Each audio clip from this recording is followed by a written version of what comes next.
मिल गई, तप्त मौसम में ठंडी हवा मिल गई। आप आए श्रीमान जी, यूं लगा जैसे तकलीफ को कुछ दवा मिल गई।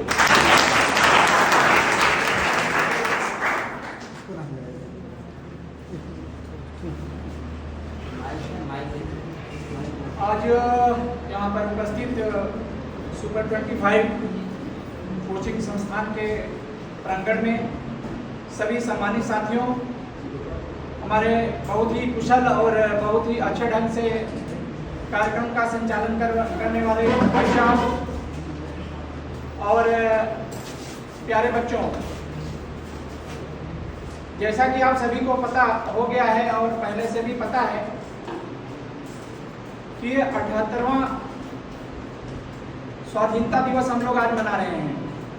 पूरा देश मना रहा है और अच्छी बात है, सबको मनाना चाहिए क्योंकि आज के दिन हमारा देश स्वतंत्र हुआ था।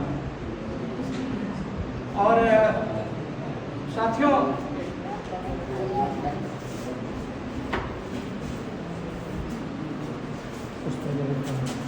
मैं बताना चाहूँगा, मैं अपना विचार रखना चाहूँगा,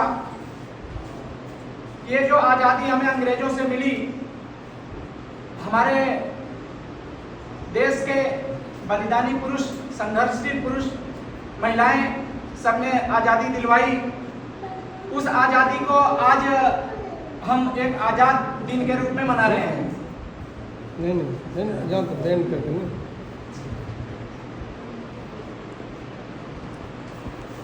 तो दोस्तों, मेरा कहना यह है कि हमारी जो आज़ादी मिली है, ये अभी पूरी आज़ादी नहीं मिली है।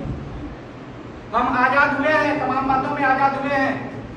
1947 के बाद हमारे यहाँ जो भी डेवलपमेंट हुआ, जो विकास हुआ, जो कार्य संस्थान और तमाम संस्थान बने, वो विकास ही है। हमको स्वतंत्रता मिली है, लेकिन अभी भी हमारी आज़ादी पूरी नहीं हुई है। हमारी आज़ादी अभी अधूरी है। हमारे समाज में, हमारे देश में शिक्षा का स्तर अभी बहुत गिरा हुआ है। हम अभी भी तमाम पाखंडवाद, अंधविश्वास से जकड़े हुए हैं। हमारे अंदर अभी अमीर गरीब के बीच में बड़ी ऊंची खाई है। हमारे यहाँ महिलाओं को सुरक्षा अभी भी सही ढंग से नहीं मिल पा रही है। हम बेरोजगारी में अभी बहुत पीछे हैं, हम बहुत अधिक बेरोजगार हैं। हर व्यक्ति को, हर परिवार में कम से कम एक व्यक्ति को ऐसा होना चाहिए कि वो अपनी रोजगार ऐसा हो कि वो अपना परिवार किसी तरह चला सके, लेकिन इसमें हम बहुत पीछे हैं। अभी हम नशा की तरफ, हमारा देश, हमारे समाज काफ़ी बढ़ा हुआ है, उसमें हम काफ़ी आज़ाद नहीं हुए हैं। हमको आज़ादी उससे भी चाहिए, नशा मुक्त होना चाहिए देश। और गर्भवती महिलाएं से लेकर छोटे बच्चे जो साल भर के पहले वक्त होते हैं, उनकी मृत्यु दर काफ़ी है। हमको उससे आज़ादी चाहिए। हमको स्वास्थ्य सुविधा अच्छी चाहिए, हमें शिक्षा अच्छी चाहिए, हमारे शैक्षणिक संस्थान अच्छे होने चाहिए जहाँ हर व्यक्ति पढ़ सके, हर बच्चा पढ़ सके। जब तक हमारे अंदर शिक्षा नहीं आएगी, हम शिक्षित नहीं होंगे, हम समझदार, जानकार नहीं होंगे, तो हमारी तमाम आज़ादी भी छीनी गई। दोस्तों, सड़कों पे एक्सीडेंट हो जाते हैं।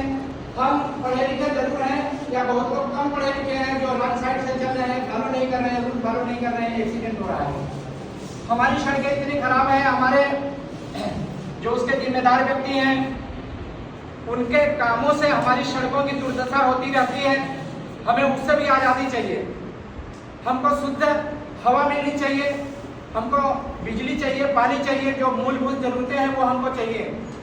हमें इसकी आज़ादी की ज़रूरत है। आज हमारे बीच में डॉक्टर, इंजीनियर, IAS, PCS, वैज्ञानिक, इनकी संख्या अधिक होनी चाहिए, जिससे कि एक स्वस्थ वातावरण बन सके, एक स्वस्थ इंफ्रास्ट्रक्चर पैदा हो सके। इसके लिए भी हम लोगों को तैयार होना पड़ेगा।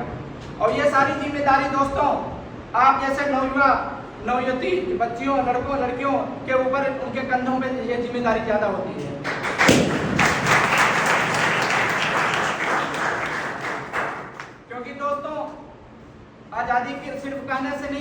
दिन आज़ादी मनाने से नहीं होता है। आज़ादी को दिल में लाना पड़ेगा। हमको आज़ाद कैसे होना है, हमको कैसे स्ट्रगल करके आगे बढ़ना है। आप इस फील्ड में आए हैं, आप इस जगह पे आए हैं, आपके अंदर एक प्रण होना चाहिए, एक आपको एक कसम खानी चाहिए कि मैं यहाँ पे आया हूँ तो हमारे जो सुपर 25 हैं या इसके अलावा भी बच्चे हैं, हमको 100% रिजल्ट यहाँ चाहिए। हमको यहाँ से पास होकर हमको क्लियर करके जाना है, हमको नीट क्वालिफाई करके जाना है। अगर IIT कर रहे हैं, इंजीनियरिंग कर रहे हैं या UPSC की तैयारी कर रहे हैं तो आपको उसमें सफल होना का प्रण लेना पड़ेगा। तो आज़ादी तब हमको मिलेगी, हम तब पूरी तरह सुरक्षित और सुखी होंगे। इसलिए हमारा अनुरोध और आप लोगों को एक सुझाव सलाह है कि दोस्तों, किसी भी काम को करने के लिए मेहनत तो सभी करते हैं। आदमी जब भी कोई काम शुरू करता है उसमें संघर्ष करता है। जैसा कि ये मूल मंत्र हमको भी पहले मिला था जब मैं BSc कर रहा था, इंटरमीडिएट में गवर्नमेंट कॉलेज से ही किया था, उसके बाद BSc करने गया तो वहाँ पे ये मूल मंत्र मुझे मेरे किसी सीनियर ने दिया कि देखो बेटा, संघर्ष यहाँ जो आता है सभी करता है, लेकिन घोर संघर्ष जो करता है वही सफल होता है। और फॉर्चुनेटली हम लोगों ने, हमारी जो टीम थी, हमारे साथ के लोग थे, हम लोग भी बाहर मिल के BSc कर रहे थे और BSc में मेरा फर्स्ट ईयर का जो था हाईएस्ट, मेरा क्लास में सबसे फर्स्ट नंबर मेरा आया। और ये रिजल्ट जब डिक्लेयर हुआ तो वहाँ के टीचर जो कि मुझे चेहरे से नहीं जानते थे, उन्होंने कुछ लोगों से पूछा ये छविनाथ कौन है, यार ये छविनाथ कौन है। किसी ने बताया कि सर वो मेरा बैचमेट है। करें यार ये इतना मार्क इसका आ गया, ये तो हाईएस्ट हो गया, टॉप कर गया है यहाँ पे। तो मुझे जब बताया उन लोगों ने कि सर आपको पूछ रहे थे और आप कहते हैं, मुझे मेरे आंखों से आंसू आ गए। मैं कह यार ऐसा हो ही नहीं सकता, मैंने इतना कहाँ पढ़ा। लेकिन अनजाने में कि मुझे पास ही, मैंने सोचा था कि मैं पास हो जाऊँ। ये एक रिकॉर्ड था कि सूर्यवा से इंटरमीडिएट करने वाला बच्चा BSc नहीं कर पाता, और हम लोग उससे बचने के लिए कि हमें पास होना है, इतना एक्स्ट्रा मेहनत करी गई, रात दिन हम लोगों ने एक कर दिया और उसमें इतना अच्छा रिजल्ट आया कि बहुत खुशी हुई। तो मेरा मतलब कहने का ये है दोस्तों कि आप लोग अंदर से जोश भरिए, अंदर से लगन करिए रखिए, सारी दुनियादारी से दूर रहिए, मोबाइल से दूर रहिए, रिश्तेदार हित नात जो भी हो, मेला ठेला जो भी हो, सब कार्यक्रम छोड़िए। आपका एक ही फोकस होना चाहिए, जहाँ पे हम आए हैं हमें वहाँ पे सक्सेस होना है।